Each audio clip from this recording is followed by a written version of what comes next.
Cassie ducked under the low wooden beam of the doorway and into the warmth of the pub, her hands full, clutching a tray of mince pies. In one corner, logs cracked in the fireplace, and the smell of mulled wine, sherry, pine, and cheese all rolled into one.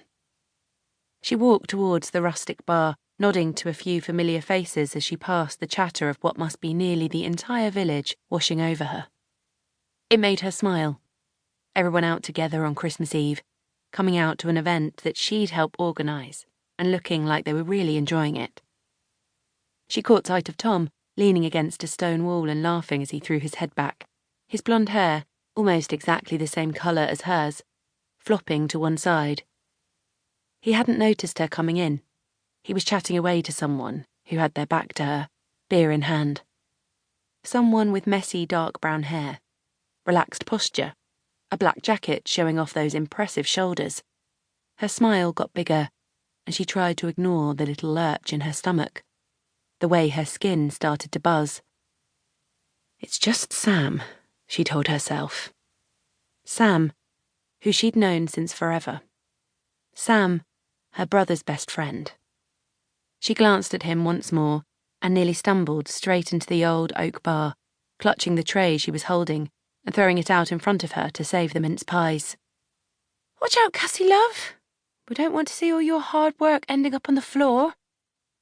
Linda, landlady of the Red House, appeared on the other side of the bar, having come through the double doors that led to the kitchen. She tucked a red and white tea towel through her belt on her jeans and crossed to Cassie, reached out to take the mince pies, then set them down by the coffee machine. Sorry, Linda, Cassie said quickly, slipping out of her coat. I know I'm a bit late, and I...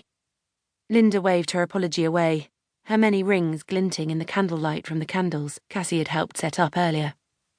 Don't be silly. You're a doll for making them, and they look so good I might have to sneak one away before the rabble get their hands on them. She did just that, grabbing one and taking a bite, and groaned in what Cassie thought was slightly overdone pleasure.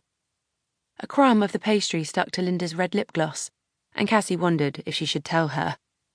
Can't believe you whipped these up overnight. You're a girl of many hidden talents, I tell you. Cassie shrugged modestly and decided not to tell Linda about the 3 batches of pastry that had ended up in the bin, the state of the kitchen earning many a tight-lipped look from her Aunt Claire. But really, what was the alternative? Linda had suggested store-bought mince pies from Sainsbury's for the pub's annual Christmas Eve event, but Cassie had known that homemade would be better. The door to the pub opened again, letting in a blast of cool air that managed to reach even the bar.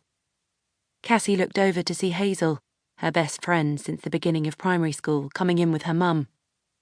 Hazel spotted Cassie, and her eyes, green, not hazel, sparked as she closed the distance between them in a few long, elegant strides. Cassie clocked the heels that Hazel was wearing and tried not to wrinkle her nose. They always looked ridiculous together when she did that, because of the difference in their heights. Hazel, tall enough to be a professional model, and Cassie, barely making 5 foot, still short enough to occasionally fit into child's clothing.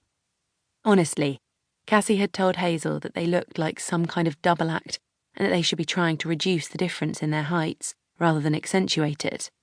But Hazel didn't care. She was confident in her height and was sure it was going to come in useful one day, if only so that she didn't have to get married just to have someone around to reach the top shelf. Happy Christmas Eve. Hazel gave Cassie a hug, bending down to do so, then stepped back and pursed her lips as she studied Cassie, who twirled a strand of her hair back into place behind her ear. Hazel nodded approvingly. The dress works, she said decisively, and Cassie felt relief wash over her as she tried very hard not to glance at the head of messy brown hair behind her. Despite repeatedly telling herself that he was just Sam, she knew she'd bought the dress, black, tight-fitting, with silver snowflakes on it, especially for tonight. Because, fine, yes, even if he was just her brother's best friend, something had changed since he'd gone away for university this year. She'd missed him, more than she'd thought she would. She'd missed Tom too, obviously, even though she still spoke to him all the time on the phone.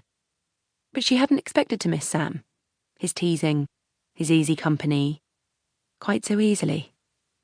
Hadn't expected her heart to jump at the sight of him when he came back for the Christmas holidays.